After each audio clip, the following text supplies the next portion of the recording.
Thank you.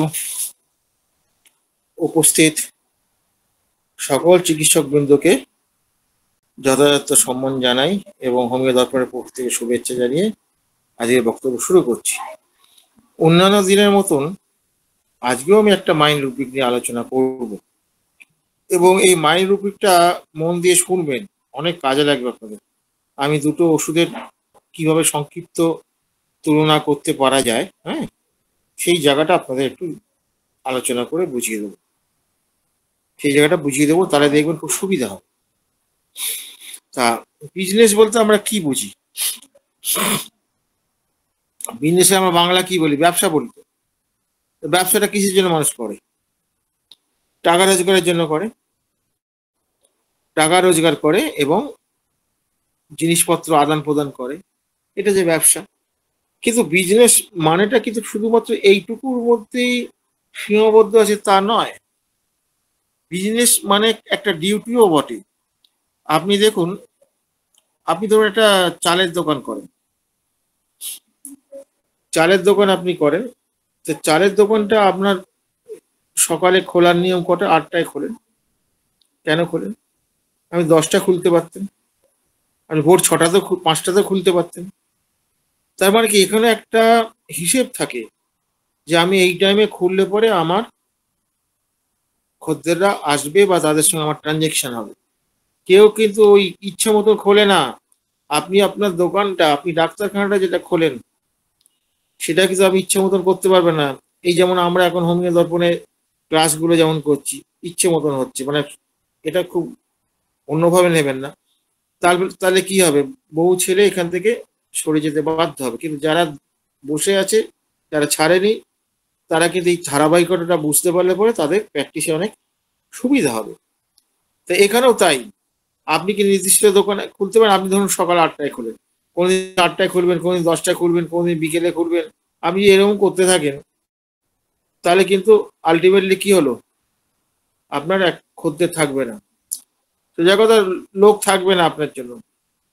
তার এই যে টাইমটা যে চয়েস করা হয়, সেখানে শুধুমাত্র নিজের সুবিধের জন্য নয়, কোন টাইমটা মানুষ আসতে পারবে এই ভাবনাটাও কিন্তু আমাদের মধ্যে ভেতরে লুকিয়ে থাকে। তাহলে তাহলে এইটা হচ্ছে বিজনেসের সাধারণ মানে হলো। কিন্তু এখানে বিজনেস কথাটা কিন্তু যে অর্থে এখানে রুব্রিকটা ব্যবহার, বিজনেস কিন্তু কোনো রুব্রিক নেই। বিজনেস অ্যাভারশন টু আছে, ইনঅ্যাবিলিটি টু আছে, টক্স অফ বিজনেস এটাও আছে। এইবার দেখুন, এই যে পেশেন্টটা যেটা এই যে বিজনেসের ব্যাপারটা, তার মানে কি চাকরি? এবার চাকরিও কি বিজনেস নয়? সেখানে টাকা রোজগার হয়। এবার প্রশ্ন হচ্ছে, যেখানে টাকা রোজগার হয় না সেটাও কি বিজনেস হবে? ইয়েস, হবে। আপনি আজকে ধরুন, আপনি আপনার সংসার আছে, আপনার একটি ছেলে আছে, একটি মেয়ে আছে, আপনার স্বামী এই সময় বেরিয়ে যাবে, এই মহিলার কথাই বলছি। তো সে ধরুন চাকরি করে না, সে কিন্তু আপনাকে ডাইরেক্ট চাকরি করে না, কিন্তু আপনি 10টায় চেম্বার খুলবেন, আপনি যেটা 9টায় খেয়ে বেরোতে পারেন সেই ব্যবস্থাটা সে করছে। তার মানে পরোক্ষভাবে কিন্তু সে চাকরির সঙ্গে রিলেটেড হচ্ছে, যদিও সে পয়সা পাচ্ছে না, কিন্তু সে এটা করছে, পয়সাটা পরোক্ষভাবে পাচ্ছে, কারণ স্বামীর রোজগারের ভাগ তো সে একটা পাবেই। তো ফলে দেখা গেছে এই যে কাজটা যেটা আছে, এই কাজটার মধ্যে স্কুলে ছেলেকে নিয়ে যাচ্ছে কি মেয়েকে নিয়ে যাচ্ছে, টাইমে নিয়ে যাচ্ছে, টাইমে নিয়ে আসছে। স্বামী হচ্ছে চেম্বার করতে বেরিয়ে গেল, বা কারো স্বামী অফিসে গেল, সে সকালে গেল, রাত্রি 8টা 9টায় ফিরছে। তাহলে এই যে মধ্যিখানে যে টাইমগুলো যেগুলো আছে, এই টাইমগুলো তো অর্থ দেয় না, কিন্তু দিস ইজ ফ্রুটফুল। ফ্রুটফুল মানে কি? ফলদায়ক। কোন ফলদায়ক? ইতিবাচক ফলদায়ক। আচ্ছা বলুন দেখিনি, আপনি ধরুন সকালবেলায় আপনি বেরিয়ে যাচ্ছেন, আপনার স্ত্রী যদি আপনার ছেলেটাকে যদি না নিয়ে পড়ায়, না খাইয়ে যদি নিয়ে যায়, বা মাস্টারের বাড়িতে যদি না নিয়ে যায়, আপনার ছেলেটা মানুষ হবে? আর ছেলেটা মানুষ হলে সেও তো রোজগার করবে। তার রোজগারের মধ্যে প্রত্যক্ষ বা পরোক্ষ যাই থাক না কেন, তাহলে এই যে প্রত্যেকটা ডিউটি যেটা, এই যে কাজকর্মগুলো যেগুলো আমরা করছি, এই কাজগুলো কিন্তু সবই কিন্তু বিজনেস। বিজনেস মানে সাধারণ বিজনেস মানে আমরা যেটা বুঝি এরকম ধরলে হবে না। কিন্তু সাধারণ বিজনেস মানে যেখানে টাকা পয়সার লেনদেন হয়, যেখানে আমাদের স্বার্থ আছে, বা আমি ব্যবসা করি, এই অর্থে বিজনেস ধরলে হবে না। বিজনেস অর্থে একটা কাজ ধরতে হবে, কাজ ধরতে হবে।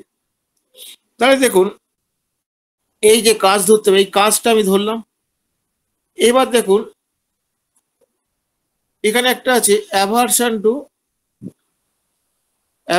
টু বিজনেস অ্যাভারশন টু, তাহলে বিজনেস অ্যাভারশন, তার মানে কাজ করতে তার ইচ্ছে করছে না। আপনারা সিপিএ পড়েছেন, আপনারা সিপিএতে আপনারা কি কি দেখেন, সিপিএতে আমরা কি দেখেন সেটা একটু ভালো করে একটু আপনাদের শোনাই। সিপিএর পেছনে ওখানে কিন্তু বিজনেস কথাটা বলছে না, ওখানে ইনডিফারেন্স বলে কথাটা ভাষাটা প্রকাশ করছে, ইনডিফারেন্স বলছে। এখন মূল ব্যাপারটা বুঝতে হবে তো, ইনডিফারেন্স টু কি, এভরিথিং, ওন অকুপেশন, নিজের অকুপেশনের প্রতি, the members of our family whom we love best ones, তো স্বামীর প্রতি, এই যে তাদের প্রতি যে ইয়েটা ছিল, তাদের প্রতি যে ভালোবাসা ছিল। সিপিআর পেশেন্ট কিন্তু হঠাৎ করে সিপিআর হয় না, সময় লাগে। আপনি তার হিস্ট্রিটা নিতে হবে, ওই জন্য বলি না হিস্ট্রি নিতে হবে, জার্নি অফ দ্য পেশেন্ট, জার্নিটা কেমন ছিল, পেশেন্টটা কি অবস্থায় ছিল আগেতে, যখন সুস্থ ছিল তখন থেকে কি করে আস্তে আস্তে হাঁটি হাঁটি পায়ে পায়ে আসলো। আগেতে ধরুন আপনি তেতে পড়ে বিকেলবেলায় আসলেন, আসলে পরেই সে কি করতো, আপনার যে মুখটু ধুয়ে একটু বসলেন, আপনাকে চা বিস্কুট দিত, একটু পরে আপনাকে গরম গরম টিফিন দিত। হুম, তার ফলে এই ধরুন আমি স্বামীর কথা দিয়ে বলছি। কিন্তু আস্তে আস্তে সে কি করলো, স্বামীকে সে ভালোবাসে, ভালোবাসাটা তার নষ্ট হয়নি, ভালোবাসাটা তার নষ্ট হয়নি, এখানে ভালোবাসে সে, কিন্তু তার কাজটা করতে ইচ্ছা করে না। এবং আলটিমেটলি সে কিন্তু সংসারে যে দায়িত্বগুলো পালন করতো সেই দায়িত্বগুলো সে পালন করবে না, দ্যাট ইজ বিজনেস অ্যাভারশন। এবার দেখুন এই এই যে বিজনেস অ্যাভারশন টু এইটা হলো, এবার ধরুন এটা ল্যাকেসিসও আছে। এবার ল্যাকেসিস হলে কি হবে, স্বামীকে আসলে আপ্যায়ন সে করবে না, কারণ তার সন্দেহ তো, স্বামী দেরি করে আসছে কেন, বা ওখানে সারাদিন না খেয়ে আছে, কোনো জায়গায় খেয়েছে, আবার সন্দেহ করবে কারোর সঙ্গে তার কিছু ইয়ে আছে কিনা, আবার ল্যাকেসিসের পেশেন্টের সন্দেহবাতিক একটা আছে। তারপর দ্বিতীয় নম্বর হচ্ছে তার এই সন্দেহবাতিকটা চূড়ান্ত পর্যায়ে থাকে, এবং ল্যাকেসিস পেশেন্টের হঠাৎ করে ল্যাকেসিস পেশেন্ট তো হয় না, ধীরে ধীরে ওই জায়গায় গিয়ে পৌঁছে সন্দেহবাতিক থাকে। তারপরে ব্যাপার হচ্ছে প্রচন্ড বকবক করে, কিন্তু দেখুন সিপিআর পেশেন্ট তো বকবক করবে না, চুপ করে সে বসে থাকবে। আর সিপিআর পেশেন্টের ভালোবাসাটা থাকে, ভালোবাসাটা মরে যায় না, ওটা চাপা থাকে। ল্যাকাইসিসে কি ভালোবাসা থাকে তখন, হিংস্র হয়ে যায়, একদম হিংস্র। এবার একদিনে হয় না, খোঁজ নিয়ে দেখুন কিভাবে ধীরে ধীরে হল। এই যে ধীরে ধীরে যে এই যে যখন এই যে বললো ধীরে ধীরে ধীরে ধীরে, ভিডিওটা বন্ধ করুন, প্রধু আর দেখতে পাচ্ছি না নাম, আপনি ভিডিওটা বন্ধ করুন। কি বলছিলাম দীপেন, ওই যে ধীরে ধীরে হয় যেটা এই যে ধীরে অ্যাভারশন। ধীরে ধীরে ধীরে ধীরে ধীরে তৈরি হচ্ছে। আরে বাবা, তোমার আজকে 31 বছর বয়স হয়েছে, তুমি কি একদিনে দীপেন হয়েছো? দীপেন হওয়ার জন্য সে তোমাকে জন্মাতে হয়েছে, জন্মানোর আগে তোমার বাবা মাকে ভাবতে হয়েছে যে আমি একটা সন্তান নেব, তারপর জন্ম হলো, তাকে লালন পালন করলো, তারপর পড়াশোনা করলে, তারপর ডাক্তারি পড়লে, তারপরে এখনো তুমি শিখে যাচ্ছ। তার মানেটা কি, এই যে তোমার একটা জার্নি হচ্ছে, তুমি একটা ভালো ডাক্তার হবে, ভালো ডাক্তার পেয়ে জার্নি নেই, ভালো ডাক্তার হলে প্রচুর পড়াশোনা করতে হবে, বিভিন্ন শিক্ষকের কাছে যেতে হবে, শিখতে হবে, প্রত্যেকটা কাজের পেছনে ফল, ফল কিন্তু প্রথমেই আসে না, ইনস্ট্যান্ট ফল কিছু আসে না। হ্যাঁ, ওই ফাস্ট ফুডের মতো ফল আসে না, কিন্তু ফাস্ট ফুডও আমরা বলি বটে সঙ্গে সঙ্গে হয়, সেটারও একটা প্রিপারেশন লাগে, প্রিপারেশন ছাড়া হয় না কিন্তু। যাই হোক, সেটা যেহেতু দ্রুত হয় তাই ফাস্ট ফুড বলি, ফাস্ট কিছুই হয় না। তাহলে এইটা গেল, এই যে ন্যাট্রামিউরের যে পেশেন্টটা যেটা বললাম, এই ন্যাট্রামিউর না ল্যাকেসিসের পেশেন্ট বললাম, এর কিন্তু দেখবে, এ দেখবে রাত্রে ঘুমের ডিস্টার্ব হবে, ঘুমের মধ্যে অসুবিধা হবে, সিপিআর পেশেন্টে তা হবে না কিন্তু। এই যে পার্থক্যগুলো ইয়েগুলো, তারপর ধরুন সিপিআর পেশেন্ট কথা বলতে গেলে সে কাঁদতে শুরু করে, ল্যাকেসিসের কান্না ফান্না নাই, ও কাঁদবার ইয়ে নেই, ও শুধু বকতেই চায়। ও মানে বেশ সুন্দর করে গুছিয়ে গুছিয়ে বলতে যাবে, তোমাকে প্রশ্ন করতে দেবে না, প্রশ্ন করার সুযোগ দেবে না, এমন ইয়ে ইয়ে ঘুরিয়ে ফিরিয়ে সে ইয়ে বলতে থাকবে, আর কথা বললেই বুঝতে পারবে। ফলে এই যে ড্রাগ গুলো যখন আপনারা পড়ছেন, সিমটমটা শুধু পড়ছেন, কিন্তু কিভাবে সেই সিমটমটা এলো সেই ভাবনা চিন্তাগুলো তো করতে হবে। সেটা যে সব বইয়ে থাকে তা নয়। কেন্টের বইয়ে বেশ কিছু আছে। বাকিটা আপনাকে পেশেন্টের মধ্যে খুঁজে নিতে হবে। আমি বারবার আপনাদের একটা কথা বলি, পেশেন্টকে সময় দিন। পেশেন্ট হচ্ছে জীবন্ত ম্যাটেরিয়া মেডিকা। ফলে আপনারা এটা ভুল করবেন না। পেশেন্টকে সময় দিন। পেশেন্ট কি ভাষায় কথা বলছে, কথা বলার সময় তার মুখের অঙ্গভঙ্গিগুলো কিরকম, তার থ্রোয়িংটা কেমন। দেখুন, এই থ্রোয়িং দেখে তো আমরা অনেক কিছু বুঝতে পারি। খুব সোজা কথা বলছি, এই জায়গাগুলো একটু বোঝার চেষ্টা করুন। একটা সোজা উদাহরণ দিচ্ছি। বাবা, তুমি কেমন আছো? এটার মধ্যে কিন্তু স্নেহ। সরাসরি বলছে, বাবা এদিকে আয়। এই যে বাবাটা যাবে বলছি, তার মধ্যে স্নেহ নয়, শাসনের সুর এই বাবাটার মধ্যে। তাহলে বোঝা গেছে কি সব সময় যে শেষ বাবা আর কিছু বললো না, এইটুকু বললে বোঝা যাচ্ছে যে বাবা তাকে ডাকছে। ছেলে তখন ভাবে, এই রে এবার দেবে রে আমাকে। তাকে বলতে হচ্ছে না তুই আয় ফায়, এসব কিছু বলতে হচ্ছে না।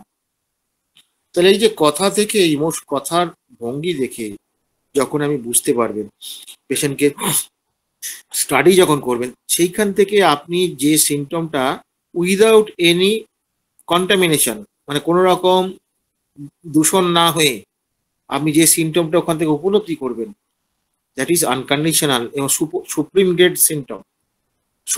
সিমটম। এই জায়গাটা আপনাদের ডেভেলপ করতে হবে। আপনার এতদিন সিমটম কালেকশনের কথা আমি বলে এসেছি, হ্যাঁ, কিন্তু আজকে শুধু আমি একটু একটু মাথায় ধরে দিচ্ছি, সিমটম তো কালেকশন অবশ্যই করবে। পাশাপাশি পেশেন্টের এই কথার ইয়ে থেকে যখন আপনি একটা বিশেষ সিমটমে উপনীত হতে পারবেন, সে তো বলেনি, ওই সিমটমটা বলার জন্য সে বলেনি, আপনি বুঝতে পারলেন। তাহলে কি হলো না, এইখান থেকে আমি ধরতে পারলেন যে না, এই পেশেন্টটা এই গ্রুপে যাবে, এই মাঝে যাবে। এই যে জায়গাগুলো বোঝা, যেটা এটা বুঝতে গেলে কিন্তু আপনাকে পেশেন্টকে স্টাডি করতে হবে, সময় দিতে হবে, তার কথা বলার ভঙ্গিগুলো দেখতে হবে। এবং দেখবেন কান্নার মধ্যে বিভিন্ন রকম কোয়ালিটি আছে, রাগের মধ্যে বিভিন্ন রকম কোয়ালিটি আছে, বিভিন্ন রকম কোয়ালিটি আছে। আপনি যখন এই যে ইমোশন গুলোকে যখন আপনি খুব ভালো করে স্টাডি করতে পারবেন, সেখান থেকে ম্যাথমেটিক অ্যাপ্রোচটা যখন আপনি ইয়ে করতে পারবেন, তখন এক একটা ড্রাগের যে একদম মানে সেই কোর পয়েন্ট যেটাকে বলে, কোর পয়েন্ট কোর পয়েন্টটা কিন্তু আপনি যখন আবিষ্কার করবেন, যখন তখন মজাটা বুঝবেন যে একটা প্রেসক্রিপশন করা কত সহজ। কিন্তু এই জায়গাটা আসতে গেলে জিভ বেরিয়ে যাবে, প্রচুর পড়াশোনা করতে হবে, তার সঙ্গে ভাবতে হবে। আপনারা এইভাবে করুন, আপনাদের উন্নতি হবে, চেম্বারে উন্নতি হবে। এবং আপনারা যে পরিশ্রম করেন, এটা খুব বাস্তব। হোমিওপ্যাথি ডাক্তার তার উপযুক্ত পারিশ্রমিক পায় না।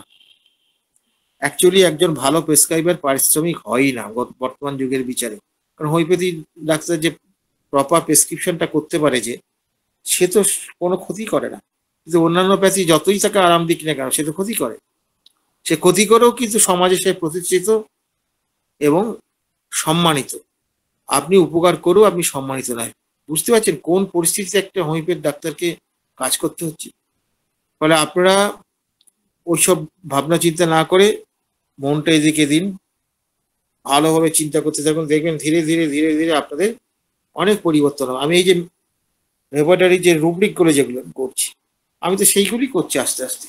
তাহলে বোঝা গেল বিজনেস নিয়ে একটা বোঝা গেছে। এবার বিজনেস অ্যাভারশন টু, এটা তো হয়ে গেল। অ্যাভারশন, কাজ করতে তার ইচ্ছে করছে না।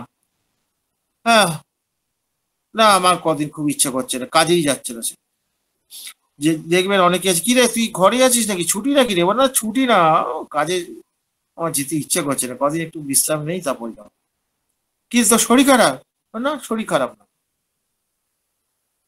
শরীর খারাপ করে বাড়িতে কোনো কাজ আছে নাকি? চাষবাসের কি খবর বল?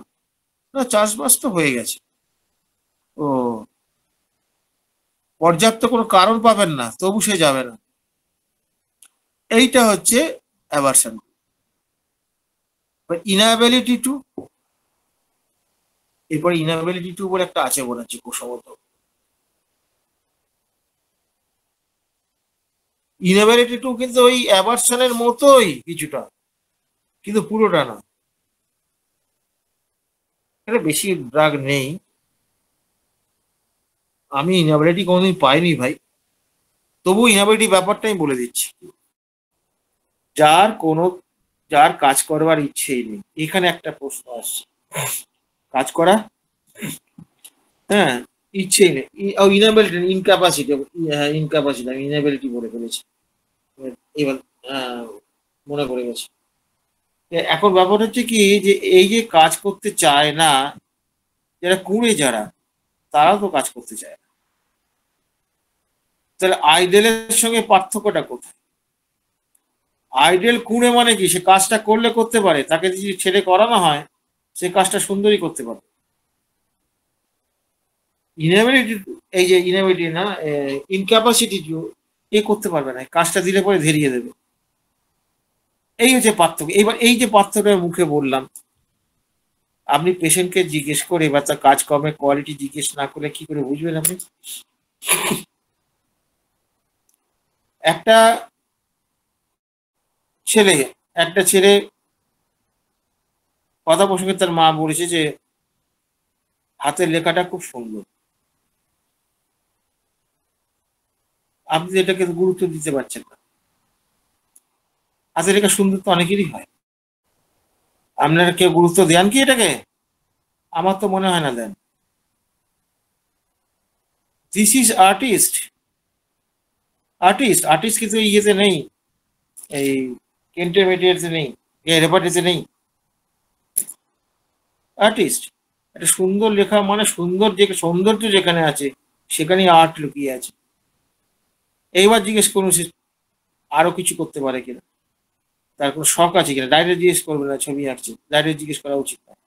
আর কিও করতে পারে, ওর আর কোনো শখ আছে, এইভাবে কথাগুলো বার করতে হয়। মানে জার্নিটা যখনই আপনি পেশেন্টে শুনবেন, ওই এক একটা সিমটমকে কিভাবে ভাঙতে ভাঙতে আমাকে এগোতে হবে সেটা বুঝতে হবে। এবং এই যে ইনক্যাপাসিটি যেটা, এ কিন্তু কাজ করবে না। ধরুন বাড়িতে সে আছে, ধরুন অনেকে দেখবেন বউদের কাছ থেকে কমপ্লেন পাবেন, হ্যাঁ, কি বলে সে, বলে ও কোনো কাজই করতে চায় না, সব আমার ঘাড়ে। এই বাচ্চাটা অ্যাভারশন টু, না ইয়ে, যেমন ধরুন আমার এক মারা গেছে পেশেন্ট, তো সে কি করতো, ইনক্যাপাসিটি একটা ইয়ে বলছি, সে হচ্ছে তার একটা জুট মিলে, তার একটা সরকারি জুট মিলে, কিন্তু সাধারণ জুট মিলে নয় কিন্তু, যদি জুট মিলটা তখন ভালো চলতো না, সরকারি জুট মিলে তার একজন একজন লোক তার চাকরি করে দিয়েছিল। সে কি করতো, সে হাত ফাত দেখতো, জ্যোতিষী করতো, জ্যোতিষীটা তার শখে করতো, পয়সা কুড়ি পাবে এমন নয়, এই ব্যাপার নয়, কেউ দিল দিল, না দিল না দিল। তো এই ছেলেটা কি করতো, সকালবেলার টাইমে খেয়ে বেরিয়ে যেত, বনবন করে বিভিন্ন জায়গায় ঘুরে টুরে বাড়ি চলে আসে। কোনোদিন যেত, কোনোদিন যেত না, আবার যেদিন গেল, যে কদিন গেল না সেটাকে ম্যানেজ করে দিয়ে চলে আসলো। ও যা পেলো পেলো, তাই, তার কোনো চাহিদা এই যে লোকটা যেটা, এই লোকটা কি, এই লোকটা কিন্তু তার হচ্ছে ইনক্যাপাবিলিটি, তার কিন্তু ওটা সে করতে চায় না। সে কিন্তু যেহেতু ওটা দিয়েছে, কিছু টাকা পাচ্ছি তাই বাধ্য হয়ে যাচ্ছে, কিন্তু তার ওখানে কিন্তু কাজ করার ইচ্ছে, এমনি যে চোর ছেঁচড় তা নয় কিন্তু, তাহলে বুঝতাম যে হ্যাঁ স্বার্থপর, ফাঁকি দিয়ে পয়সা নিচ্ছে, সেটাও নয় কিন্তু। খুব মজার পেশেন্ট, এই যে পেশেন্টগুলোকে স্টাডি করা, যেটা আপনি একটা পেশেন্টকে যখনই ছাপ মারবেন, এই ছাপটা মারার আগে তাকে কিন্তু ভালো করে বুঝতে হবে যে অ্যাকচুয়ালি সে কি। এটা যতটা ক্লিয়ার কাট বুঝতে পারবেন, তত আপনাদের অনেক ঘাটতি ঢাকা পড়ে যাবে। যদি ভালো রকম, যদি আপনি মেন্টাল সিমটম গুলোকে একদম ক্লিয়ার কাট নিতে পারেন, সময় লাগবে, এতে কি হবে, ঘাটতি থাকবে। কেন ঘাটতির কথাটা বলছি, আমার আজকে পৌর বসে হয়ে গেছে, আমি প্রচুর ঘাটতি অনুভব করি। আমি একবেলা চেম্বার করি, সারাদিন বিকেল থেকে সারাদিন পড়াশোনা করি, কারণ ঘাটতি অনুভব করি বলে। ফলে এই যে ঘাটতি তো থাকবেই।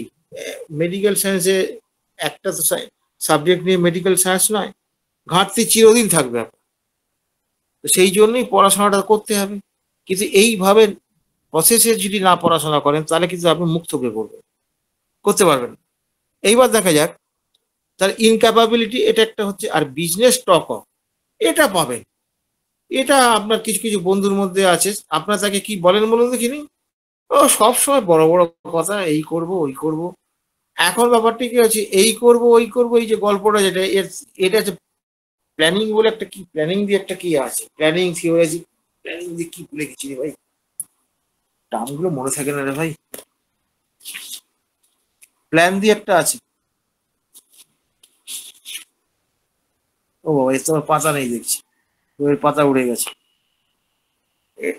ডিপেন্ড, দেখো তো প্ল্যানিং দিয়ে কি একটা আছে।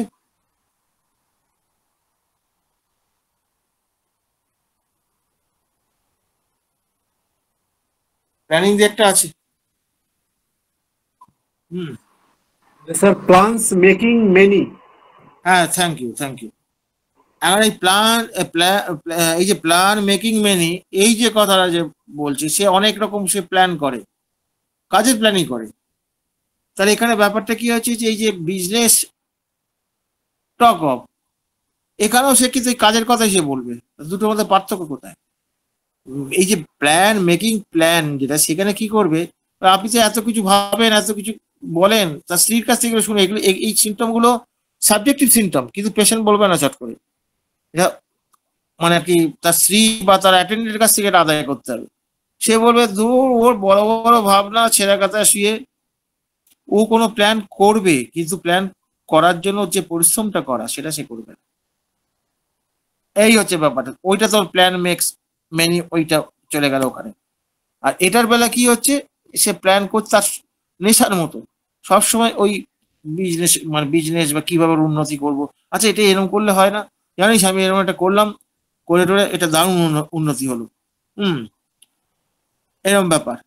সে কিন্তু এই যে ব্যাপারগুলো সে বিভিন্ন সময় বিভিন্ন রকম ভাবে চিন্তা ভাবনা করছে, তার ওই বিজনেসটা নিয়ে দিন রাত ওটা নিয়ে পড়ে আছে, যেটাকে ডেডিকেশন বলে, ডেডিকেশন যেটা বলে।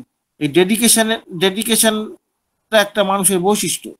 কিন্তু যখন সে এই ভাবনাটা, ডেডিকেশনের পেশেন্ট, কিন্তু সে নিজে নিজে ডেডিকেট করবে, দিনরাত প্ল্যান করে কাজকর্ম করবে, কাউকে কিছু বলবে না যে আমি এই প্ল্যান করেছি, অমুক করেছি, তমুক করেছি, বলা বলি ইয়ে নেই। সে ভেতরে দৃঢ়তার সঙ্গে সে থাকে, মাথা ঠান্ডা রেখে সে করে। এই হচ্ছে ডেডিকেশনের জায়গা। কিন্তু এইখানে সে কি করবে, সবাইকে বলে বেড়াবে। আব্দুলকে পেলো, আব্দুলকে বললো, দীপেনকে পেলো, দীপেনকে বললো, মমিনুলকে পেলো, মমিনুলকে বললো, মানে তার স্বভাবই হচ্ছে ওটা বলে বেড়ানো। হুম। এটা বলে বেড়ানো, কিছু কাজ করে এখানে, একদম যে কাজ করে তা না, যতটুকু কাজ করে ব্যাস ওইটুকু। হুম। এই যে ব্যাপারটা যেটা, এইটা কিন্তু এই টক্স অফ, মানে সবসময় বিজনেসের গল্প, তার সঙ্গে অন্য গল্প পাবে না।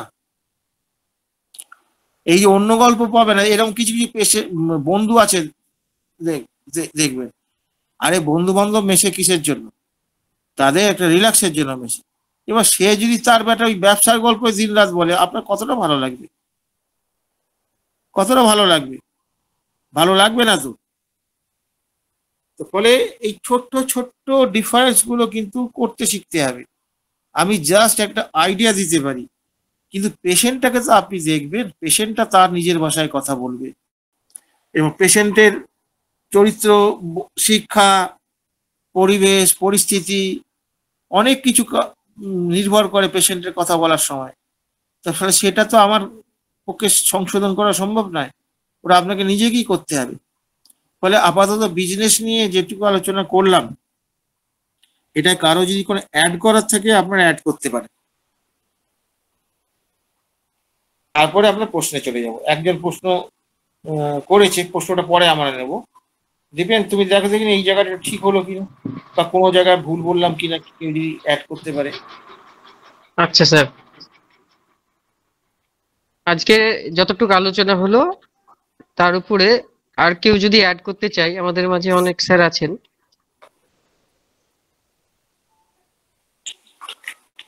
যদিও পার্থপ্রদীপ চৌধুরী স্যার সবেমাত্র জয়েন করলেন।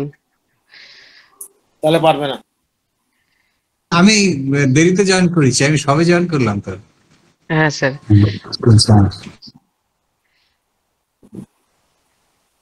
ডক্টর আশিস কুমার পাঁজা, আপনি ভিডিওটা বন্ধ করুন স্যার। আচ্ছা,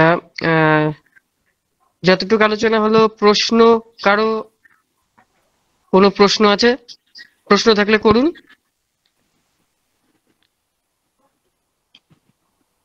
স্যার, আমি একটা প্রশ্ন করছি, ওই ওয়ার্ক অ্যাভারশন মেন্টাল, ওইটার সাথে কি পার্থক্য? ওটা মেন্টাল তো, ওয়ার্ক অ্যাভারশন, কাজটা একটা কাজ করতে চায় না, আর এই বিজনেস কাজ করতে অ্যাভার্স? হ্যাঁ। না, বিজনেসের সঙ্গে খুব কাছাকাছি, কিন্তু খুব কাছাকাছি। সে কাজ করতেই চায় না, এবার করতে চায় না কেন, সেই মোডাস অপারেন্ডিটা বার করো। আচ্ছা স্যার, আর এর উল্টোটা কি স্যার ইন্ডাস্ট্রিয়াস হবে? ইন্ডাস্ট্রিয়াসও হতে পারে, বিজিও হতে পারে। খুব ইন্ডাস্ট্রিয়াসটা উল্টোটা, বিজিটা মানে এই দুটোর মাঝখানে। খুব শক্ত এগুলো, জানো তো, এগুলো মানে যে কোনো মুহূর্তে স্লিপ কেটে যেতে পারে। হ্যাঁ, এগুলো খুব খুব ভালো রকম তোমার যদি না থাকে, নেবে নাই সিমটম, বিপদ হয়ে যাবে তাহলে, কিন্তু এটাও বলে দিচ্ছে। আমি অনেক সময় যেটা ভালো বুঝতে পারি না, আমি নেই না সেটাকে। একটা ভিডিও ওপেন হয়ে আছে দেখছি, দেখাচ্ছি, ভিডিওটা বন্ধ করে দিন। উনি হয়তো বুঝতে পারছেন না। হুম, আচ্ছা ঠিক আছে। আছে তো, আচ্ছা, আমি ইয়েকে দেখলাম, কে রে, ওর নামটা কি যেন ভুলে গেলাম। স্বপনপুরে স্যার? নির্জর আছে, নির্জর হ্যাঁ। আছে। নির্জর কিছু বলবে এই এই এই বিজনেস ইয়েটা নিয়ে? হ্যাঁ স্যার, নির্জর অধিকারী স্যার আছেন। স্যার বলুন স্যার। না, আলোচনা তো খুব সুন্দর হয়েছে। আমি দু একটা উদাহরণ একটু শুধু অ্যাড করব না, আমি পাই এগুলো যে আমরা অনেক সময় অনেক কাজের জায়গায় যাই, যে মানে ব্যাংকে গেছি বা কোনো একটা জায়গায় কাজের জায়গায় গেছি, যেখানে দেখা যায় লম্বা লাইন পড়ে গেছে। একজন লোক কাজ করছে, এমন কাজ করার ইচ্ছাই যেন নেই, আমরা বুঝতেই পারি দেখে যে কাজ করার ইচ্ছাই নেই।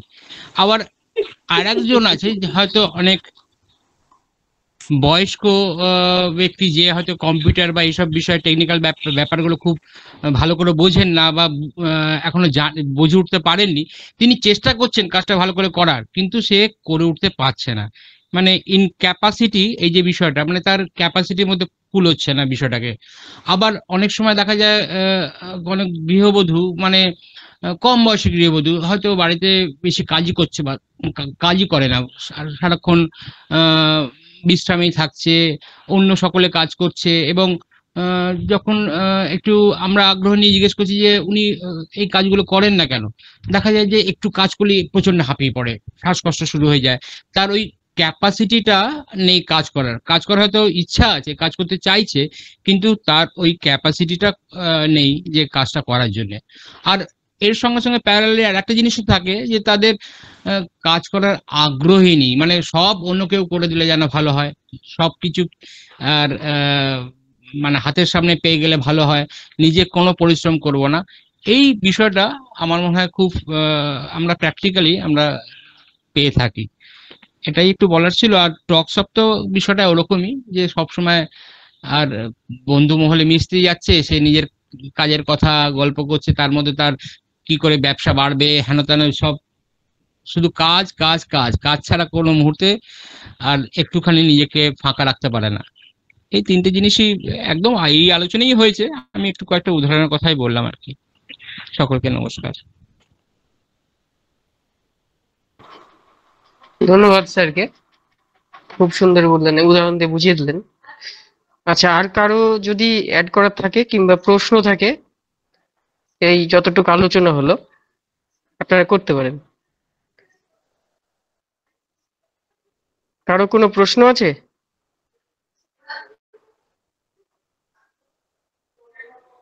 আসলে এই যে বিজনেসটা শুধু কাজ বা ব্যবসা সংক্রান্ত নয়, সে সারাদিনে যে বিষয়গুলো সে ভাবনা চিন্তা করেছে, এটা এর মধ্যেও সম্ভবত ইনক্লুডিং করতে হবে। আমরা দেখি ড্রিমস অফ বিজনেস বলে একটা রুব্রিক্স আছে, কেমন, সেখানে ওই বিজনেস সংক্রান্ত, তার মানে কি সারাদিন সে যা কাজকর্মই করুক বা চিন্তা ভাবনাও করুক, কেমন কি সেটাও, এই চিন্তা ভাবনার বিষয়টাকেও কিন্তু ইনক্লুডিং করা দরকার। এইটা বলা হয়েছে কিনা আমি জানি না, এটা আমার মনে হচ্ছে এইটা, এই অমর কি বলে একটু শুনি। না স্যার, বলা হয়নি এটা। স্যার বললেন, ভালো হলো। স্যার আপনি বলুন স্যার। হ্যাঁ, না, আমি এই কথাটা ঠিক বলিনি, কিন্তু আমি গৃহস্থলী কাজকর্মের কথাটা বলেছি। গৃহস্থের যে কাজগুলো সেগুলো কিন্তু টাকা উপার্জন হয় না বটে, কিন্তু ব্যাপার হচ্ছে সেটাও বিজনেসের মধ্যেই পড়বে। যার জন্য সিপিআ আর ল্যাটেসিসের কথা ছোট্ট করে বলেছি কিভাবে ওই ডিফারেন্সিয়েট গুলো করতে হয়। এবং আমরা তো এই যে পেশেন্টের যে ইয়েটা, যেটা মুভমেন্টটা, যেটা এই মুভমেন্টটাকে আমরা যতক্ষণ না আমি দেখবো ততক্ষণ মুশকিল। ধরুন ব্রায়োনিয়ার সিমটম আমি খুব ভালো পেয়েছি, এটা ছোট উদাহরণ দিচ্ছি, মুভমেন্ট দিয়ে, কিন্তু পেশেন্টের হিস্ট্রিটা কি সাডেন হয়েছে, ওই একটা ইয়েতেই ব্রায়োনিয়া দেওয়া যাবে না। কেন দেওয়া যাবে না? ওটা হচ্ছে সেই খেলে দুধে গোছানা পড়ার মতন হয়ে গেল, বা দুধে যদি আমার লেবুর রস পড়ে যায় তাহলে কি হবে, ছানা হয়ে যাবে, কেটে যাবে, দুধ আর থাকবে না। ফলে এই যে মুভমেন্ট যেটা, এটাও বোঝা ভীষণ জরুরি। আমি একটা ছোট উদাহরণ দিতে বললাম, এরকম যদি হয়ে থাকে সাডেন জ্বর, সাডেন এই যে সাডেন ব্যাপারটা যেটা হলো, এটা তো ব্রায়োনিয়াতে কভার, ব্রায়োনিয়া আদার সিমটম ইয়ে করছে। এই যে গতিটা, যেটা প্রত্যেকটা ওষুধের কিন্তু এরকম গতির ব্যাপার ট্যাপারগুলো আছে, তার একটা রুট আছে, কিভাবে তার জার্নিটা, এই জার্নিগুলো কিন্তু শুধু মেটেরিয়া পড়ে আপনি শিখতে পারবেন না। আমি বারবার একটা কথা বলি আপনাদের, একমাত্র মেটেরিয়া যেটা হচ্ছে কেন্টে আছে, কিন্তু কেন্ট তো তার অবজারভেশনের কথা বলেছেন। আরে বহু যা অবজারভেশন কেন্ট আছে আমাদের মাথায় ঢোকে না, আমরা তো কেন্ট নয়, মাথায় ঢোকে না। কিন্তু যেটা আমার মাথায় ঢুকেছে সেটা হচ্ছে যে আমি নিজে করব, আমি কেন্টের উপর নির্ভরশীল হবো। আমার পেশেন্ট তো কেন্ট দেখে দেবে না, আমাকে দেখতে হবে। তাহলে আমি কিছু স্বতন্ত্রভাবে আমার আত্মপরিচয় গড়ে তুলবো। প্রত্যেকটা চিকিৎসকের আত্মপরিচয় গড়ে তোলার ইচ্ছেটা থাকা দরকার, এটার মধ্যে কোনো হীনমন্যতা থাকা উচিত নয়। আত্মপরিচয়টা গড়ে তুলবো। স্বতন্ত্রতা যদি আমাদের যদি মূল বিষয় হয়, স্বতন্ত্রতা যদি আমাদের মূল মন্ত্র হয়, তাহলে আমরাই বা স্বতন্ত্র হব না কেন? আমরা কেন আমাদের স্বতন্ত্র আত্মপরিচয় গড়ে তুলবো না? সেই আত্মপরিচয় গড়ে তোলা মানেই তো orientation of the homeopathic orientation, সোজা কথা হোমিওপ্যাথির চোখ তৈরি করা। সেটা আপনারা চেষ্টা না করলে হবে না। এবং সেটা আমি রাস্তাগুলো শুধু মাঝে মাঝে বলে দিচ্ছি, এগুলো করতে থাকুন, দেখবেন আস্তে আস্তে সব ধরা পড়ে যাবে, আপনার ভেতর থেকে আসবে, আমি ভেতর থেকে অনুভব করবেন। আমি বহু জিনিস দেখেছি, খুঁজে পাচ্ছি না, খুঁজে পাচ্ছি না, খুঁজে পাচ্ছি না, অদ্ভুতভাবে হয়তো স্বপ্নে দেখতে পেলাম, এরকম দেখেছি। কখনো গিয়ে দেখলাম স্যারের কাছে গিয়ে সেই রুগী, একটা রুগী, হ্যাঁ ওই জিনিস যেটা আমি খুঁজছি সেটা পেয়ে গেলাম। এই বন্ধুদের মধ্যে, সৎ বন্ধুদের সঙ্গে যারা আর কি এই সিঙ্গেলটা করে আর কি, এই সৎসঙ্গটাও করা দরকার। অসৎ সঙ্গ হলে পরে যেমন সরে যায়, আমি তো সরে যাই, ধারে কাছে যাই না, বাধ্য হয়ে তার সঙ্গে যদি সম্পর্ক রাখতে হয় খুব খুব সাবধানে আমি তার সঙ্গে সম্পর্ক রাখি, চেষ্টা করি তার সঙ্গে কোনো সম্পর্ক না রাখা। এইটুকু দৃঢ়তা আপনাদের থাকা দরকার। যদি দৃঢ়তা না থাকে মানুষ হতে পারবে না, মানুষ হওয়াটা অন্যভাবে কেউ নেবেন। এটা আমার গুরু তপন কাঞ্জিলাল বলতেন, উনি কোনোদিন প্রণাম নিতেন না, বলে তোরা একটাও মানুষ নয়। মানুষ নয় মানে কি হোমিওপ্যাথ নয়। তারপরে একটা সময় আমার ইয়ে করতে শুরু করলেন, অ্যাপ্রিসিয়েট করতে শুরু করলেন, এখন প্রণাম নেন, তাও মাঝে মাঝে নিতে চায় না। আগে মানুষ হয়েছিস তো, এরকম জিজ্ঞেস করবে। তো ব্যাপারটা হচ্ছে যে হোমিওপ্যাথ হতে গেলে পরে এই সূক্ষ্ম অনুভূতিগুলো থাকে, মনুষ্যত্ব বোধ যদি না থাকে, আপনি জার্নি অফ দ্য পেশেন্টকে স্টাডি করার মতো সময় আপনার থাকবে না, আপনার সেই আন্তরিকতাই থাকবে না। একজন হোমিওপ্যাথ হচ্ছে কমপ্লিট ম্যান হওয়ার সাধনা। আপনি যতটা কমপ্লিট হতে পারবেন ততটা হোমিওপ্যাথ হতে পারবেন। এটা আমার কথাটা ঠিক, এই স্যারের কথাটা, কেশি দাসের কথাটা একটু ঘুরিয়ে বললাম আমি। উনি বলতেন যতটা মানুষ হবি ততটা হোমিওপ্যাথ হবি। আমি সেই কথাটাই ঘুরিয়ে বললাম একটু, আমার নিজস্ব কথা নয়, তবে কথাটা দাবি। আপনারা চেষ্টা করুন। তা এখান থেকে কারো প্রশ্ন যদি থাকে প্রশ্ন করতে পারেন, নাহলে আমি কিন্তু ইয়েতে চলে যাবো, রেপার্টারি হান্টিং এ চলে যাবো।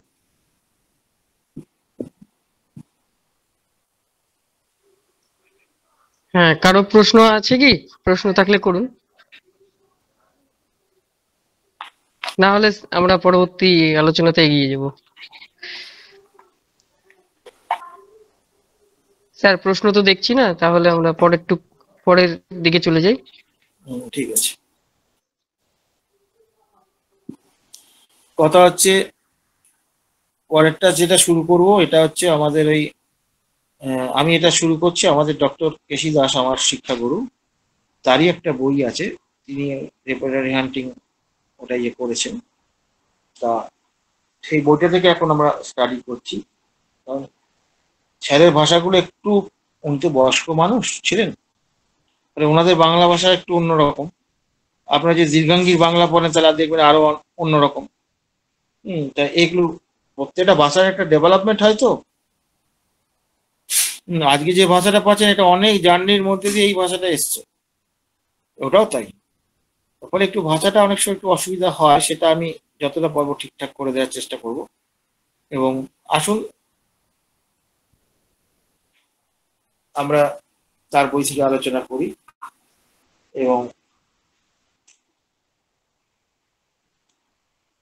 এবং তার একটা কথা ছিল যে আমি যখন রেপার্টেশন যখন করব তখন কিন্তু আমাকে মাথায় রাখতে হবে যে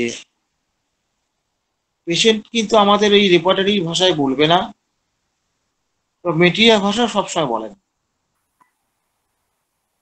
কিন্তু আমাকে সেটা ট্রান্সফার করে নিতে হবে। এই ট্রান্সফারটা করাটা তো অত সোজা নয় ভাই। কখন কোন প্যাচে পড়ে যাবে, সামান্য সূক্ষ্ম একটু এদিক ওদিক, তার জন্য গন্ডগোল হয়ে যাবে সামান্য। ওই জন্য প্রতিটি পেশেন্টের কথা কিন্তু খুব মন দিয়ে শোনার চেষ্টা করতে হবে। পেশেন্ট হচ্ছে জীবন্ত মেটেরিয়াল মেডিকা, এইটা ভুলে গেলে চলবে না, এটা কিন্তু আমাদের মনে রাখতে হবে। এবার আসা যাক, আমরা আসছি পীতবরণ। এটা একটু ভালো আগেকার বাংলা তো, পার্থ পারবে, পার্থ তো ডাইরেক্ট ছাত্র হতে পারবি।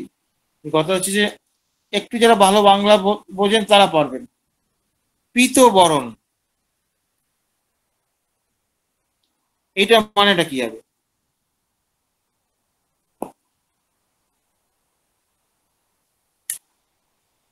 আগে এই মানেটা হোক। একটু মানে হলদেটে অমরদা তাই হবে। হ্যাঁ হ্যাঁ শরীরটা একটু ইয়েলোই। অবশ্যই অবশ্যই অবশ্যই। এবার এর ইয়েটা কি হবে, রেপার্টেশন কি হবে? পীতবরণ মানে হলদে বর্ণ, এক কথা। কোথায় পাবো? স্কিনে পাবো। আমি জানবো কি করে? যা জানো বলো। ঠিক আছে, আমার মনে হচ্ছে স্কিনে পাবো, কারণ বর্ণ তো আমরা স্কিনেই পাই। তাই এবার রেপার্টিটা খুলে বলো। রেপার্টি আছে? ভমিটিং স্টোমাকেও তো পাওয়া যেতে পারে স্যার। ভমিটিং, পিত্ত বমি একটা শব্দ পিত্ত আছে। বমি তো নয়, পীতবরণ। বরণ মানে বর্ণ, পীত মানে হলুদ। বোঝা গেছে? পিত্ত বমি তো একটা পার্টিকুলার অংশ, হলুদ বর্ণ তো পার্টিকুলার অংশের বলে নাই। এই জায়গাটাই তো বুঝতে হবে।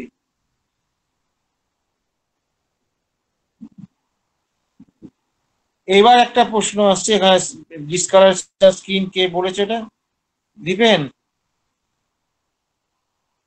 ওটা কে, দীপেন বলেছো? হ্যাঁ স্যার, আমি বলেছি, মিহির বলেছি। হ্যাঁ স্যার, ওটা লিখে দিলাম স্যার। হ্যাঁ ঠিক আছে। এইবার প্রশ্ন একটা আসতে পারে, আমি এর আগে বললাম না ওই যে ভমিটিং বলে, ওটা আমি পার্টিকুলার পার্ট বলেছি। এইবার হচ্ছে কি, এই যে স্কিন ইওলিস যেটা আছে, স্কিনে আমরা কিন্তু জন্ডিস, খুব সিভিয়ার জন্ডিস নাহলে স্কিন হলদে পাওয়া যায় না। তাহলে জন্ডিস সম্পর্কে একটা সাধারণ ধারণা থাকতে হবে আমাদের রোগ সম্পর্কে। এখন আমরা তো রেকর্ডিং করার অভাবে আমরা এই অ্যালার্ট ক্লাসগুলো করাতে পারছি না, ফলে ওইখানেও একটা ব্যাপার আছে। এইবার যেমন ধরুন, আপনি ধরুন চোখের সাদা স্ক্লেয়ারটা দেখলে এক সন্দেহ করতে পারেন যেটা একটা জন্ডিস হয়েছে। এইবার ব্যাপারটা হচ্ছে পার্টিকুলার পার্টে তো আপনি দেখলেন, তাহলে একটা পার্টিকুলার সিমটম নয় কেন? ব্যাপারটা হচ্ছে কি যে এই যে হিমোগ্লোবিন ভেঙে গিয়ে যে ডিপোজিশনটা, বিলিরুবিনের যে ডিপোজিশনটা যেটা হয়, সেটা কতগুলো স্পেশাল জায়গা আছে, অ্যাফিনিটি আছে, সেই জায়গাগুলোতে ডিপোজিশন হয়। চোখে ওটা হয়, শর্ট চোখে ওখানে হয়, ওটা দেখতে পাই। ওই পার্টের লোকেশন হলেও, ওই পার্টের লোকেশন হলে এটা সার্বিক রোগ তো, জন্ডিস তো চোখের রোগ নয়, সার্বিক রোগের একটা প্রকাশ চোখের মত। চোখে আমরা দেখে তার সাইনটা দেখে, সাইন বলে এটাকে, এই সাইনটা দেখে আমরা ধরতে পারছি। তাহলে বোঝা গেছে যে আমাদের প্রতিটি সিমটম নেওয়ার সময় একটু কিন্তু বুঝে সুঝে নিতে হবে। তো এই যে জন্ডিস সম্পর্কে যদি আপনার কোনো ধারণা না থাকে, এবার ধরুন দেখা গেল যে আপনি অবস্ট্রাকটিভ জন্ডিস সম্বন্ধে কোনো ধারণা নেই, আপনি জন্ডিস হচ্ছে তাকে ওষুধ দিয়েই যাচ্ছে, সেখানে হয়তো একটা টিউমার হয়েছে, টিউমার হয়ে গিয়ে ব্লক হয়ে গেছে, বাইল ডাকটা ব্লক হয়ে গেছে, সেখানে চাপা পড়ে গেছে, চাপা পড়ে গিয়ে ওখানে ব্লক হয়ে আছে, তাই জন্য জন্ডিস ডেভেলপ করছে, আর আপনি ওষুধ দিয়ে যাচ্ছে। এরকম করলে তো মুনাফাসা।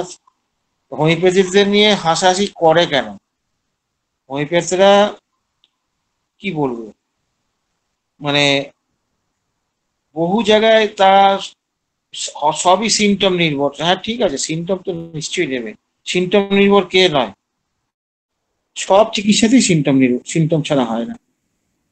কিন্তু হোমিওপ্যাথি ডাক্তারদের যদি এই সাধারণ জ্ঞানটা যদি না থাকে, তাহলে কি করে তারা ইয়ে করে? জন্ডিস তো একটা রোগ নয়, জন্ডিস তো রোগ নয়। এবার জন্ডিস হচ্ছে অনেক টাইপের জন্ডিস হতে পারে, ইনফেক্টিভ জন্ডিস হতে পারে। ইনফেক্টিভ জন্ডিসের মধ্যে বিভিন্ন রকম ভাইরাসের ব্যাপার আছে নিশ্চয়ই, সেখানে আলফা বিটা ভাইরাস বা সি, এই যে ভাইরাস বিভিন্ন রকম ইয়ে আছে, সেই ভাইরাসের আইডেন্টিফিকেশন করে সেখান থেকে তো রোগের ডেপটাকে বোঝা যাবে, রোগের ডেপটা কতটা। এগুলো তো না বুঝলে হবে না, এগুলো বোঝা ভীষণ জরুরি। আপনার চিকিৎসা নিশ্চয়ই, শুধু তাই নয়, পোটেন্সি সিলেকশন এবং ডোজের ক্ষেত্রে ইয়ে কাজে লাগে। ওই চোখ বুঝে এরকম করা যাবে না। ফলে আপনাদের এই প্যাথোলজি, এই এই প্র্যাকটিস অফ মেডিসিনের এই জায়গাগুলো মিনিমাম জ্ঞানটা দরকার। এটা সত্যি কথাই যে আমরা প্র্যাকটিস অফ মেডিসিন তো আমি একজন অ্যালোপ্যাথি ডাক্তারের মতো আমরা জানতে পারবো, সেটা সম্ভব নয়, কারণ আমরা ওটা জানতে গেলে এইদিকে ঘাটতি পড়ে যাবে। কিন্তু যেটা না জানলে আমি হোমিওপ্যাথিটা করতে পারবো না, সেটুকু জানতেই হবে। ও সেই জন্যই তো এখানে ক্লাসগুলো করানো, কিন্তু দুর্ভাগ্যের বিষয় ক্লাস আমরা চালু করতে পারছি না, শুধুমাত্র রেকর্ডিং করা লোকের অভাবে। রেকর্ডিং এর লোক পেলেই আমরা চালু করতে শুরু করবো। খুব দেরি নেই, আমরা চেষ্টা করছি, আপ্রাণ চেষ্টা করে যাচ্ছি, কিন্তু এখনো পর্যন্ত সমাধান বার করতে পারি। তাহলে কি হলো যে, তাহলে এই যে এখান থেকে তাহলে স্কিনের আন্ডারে পেয়ে গেলাম, তাহলে এইখান থেকে আমাদের কিন্তু তার কি হচ্ছে, কোথায় পাওয়া যাবে এটা যদি আমরা না বুঝি, তাহলে মহা মুশকিল ব্যাপার। আচ্ছা, এইটুকু হলো। এরপরটা আমি চলে যাচ্ছি, আমি একজন অপরাধী সকলেই জানে, আমি একজন অপরাধী সকলেই জানে। অমরদা একটু ইয়ে করছি, ব্রেক করছি। বলছি যে ওই ইউলোনেসটা কিন্তু স্কিনেও জেনারেলিটিস দেখলাম, কিন্তু নেই, কিন্তু আইতে আছে। এবং আইতে যে ইউলোনেস রয়েছে তাতে আবার তিনটে অপশন দিয়েছে, একটা দিয়েছে অফ লোয়ার পার্ট, একটা দিয়েছে ব্রাউন রিংস অ্যারাউন্ড। আমি অতটা ওইখানে আই দেখে আর বা স্কিনে বললাম না যে স্কিনে যেটা ইয়েলো পাওয়া যাবে সেটা খুব ইয়ে, জন্ডিসের কন্ডিশনটা সিভিয়ার না হলে স্কিনের হলদে পাওয়া যায় না, ওটা অনেক না, সিভিয়ার স্টেজ। স্কিনে তো ইয়েলো কোনো সিমটম নেই, মানে কেন্টে নেই আর কি। না আছে,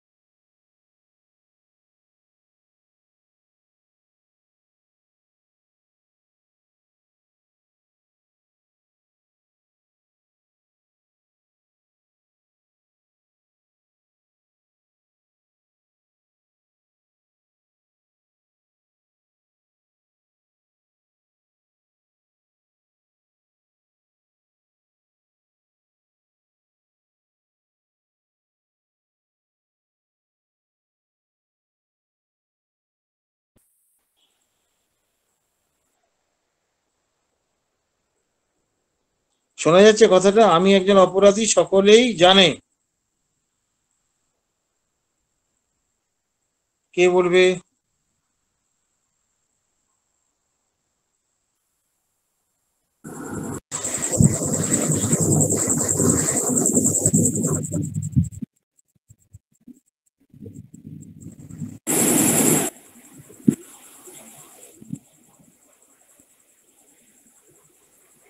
বলুন, উত্তর দেন, অনেকেই আছেন উপস্থিত।